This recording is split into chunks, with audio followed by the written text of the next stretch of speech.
Hello, and welcome to episode 468 of Prog Review. And today I'm talking about a Moon-Shaped Pool by Radiohead. It's their 9th studio album. It was released on the 8th of May 2016 in a hurry. It was a rush. There it is. There, whoa, 2 videos, boom, and then we get the album.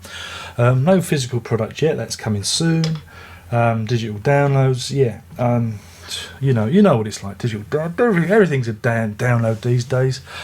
Yeah.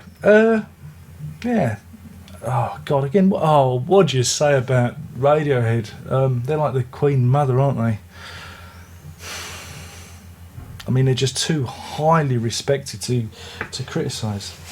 Look, I didn't like King of Limbs. I thought it was a bit, I thought it was a bit shit. It was, again, I can't remember when that came out. Let me say, King of Limbs. When did King of Limbs come out? 18th of February 2011. That was a long time before I started doing the whole prog review thing, so I probably didn't even think of covering it. I just, But now we have this, and we're covering it. I didn't like the King of Limbs. I thought it was a bit shit. It was them, I don't know, just rummaging through the toy box. Whereas this is a bit more controlled. This is Radiohead doing Radiohead. This is Radiohead distilling everything that they've done before to create the works. It's a Radiohead album. It's what that's it. It is a Radiohead album, and there's not more you can say to it than that, really.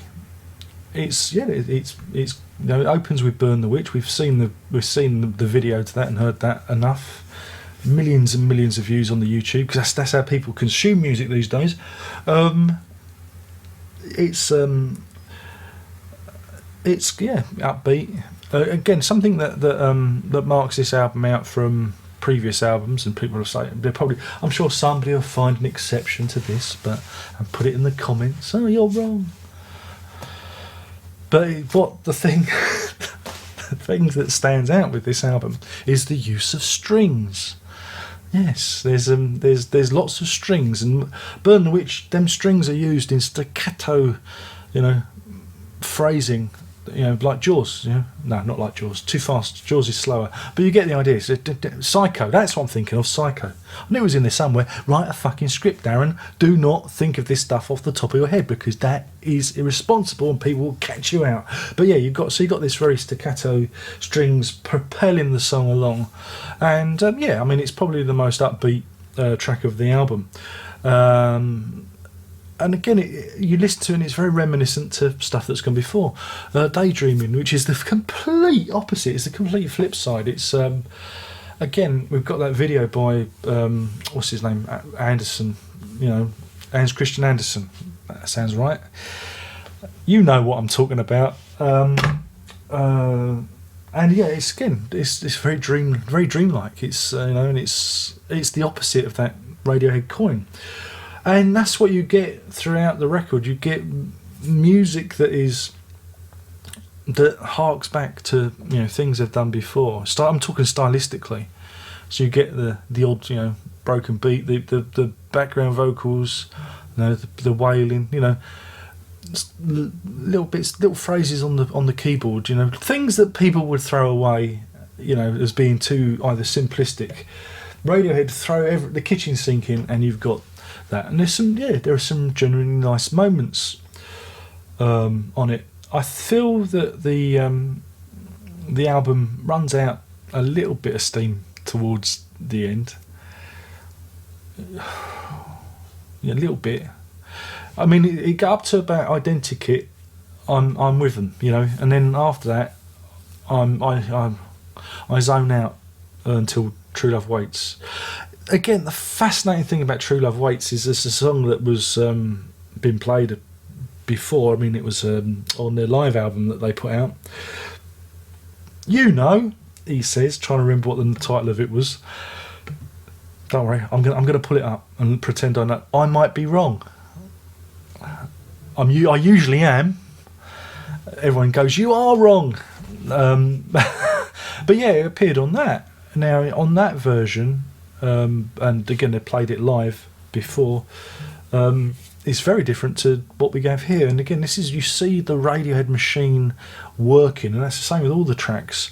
It is a bit like I'm going to mention King Crimson, but Radiohead is a bit like King Crimson because it's their way of doing things, and they have a way of deconstructing songs and putting them back together in the Radiohead spirit, and that's what you get here.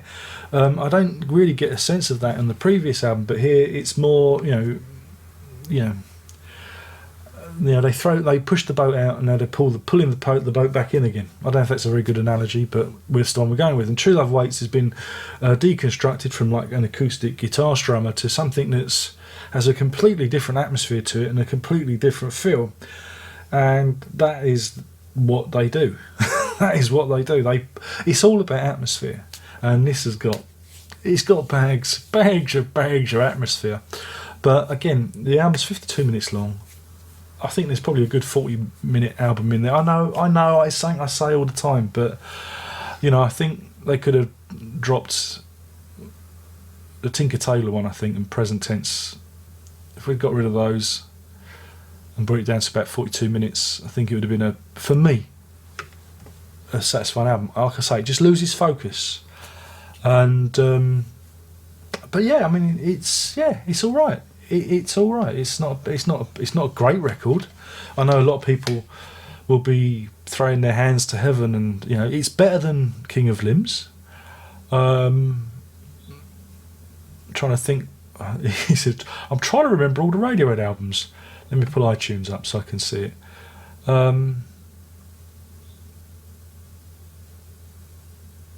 In Rainbows was I think it's comparable to In Rainbows. I mean, I really like that one.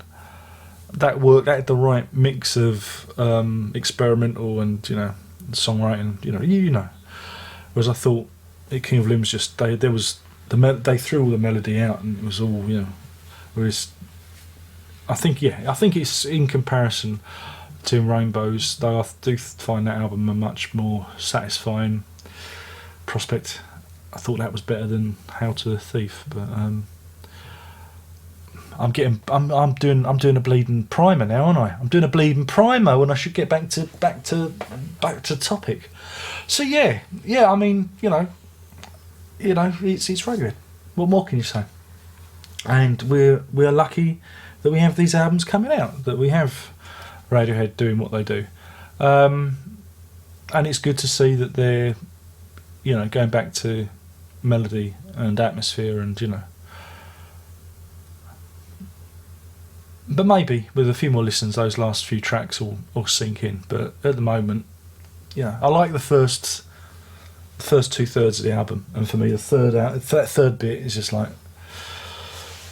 but that's just me. It's more about me than anything else, because you know what I'm like. I'm old. I need things to constantly be interesting me and keeping me on my toes. So in terms of a rating,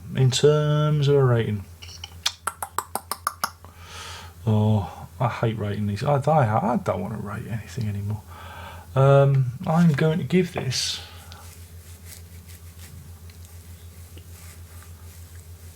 I'm going to give this 3.5 full stops out of 5. That's 3.5 full stops out of 5. That's a strong 3.5.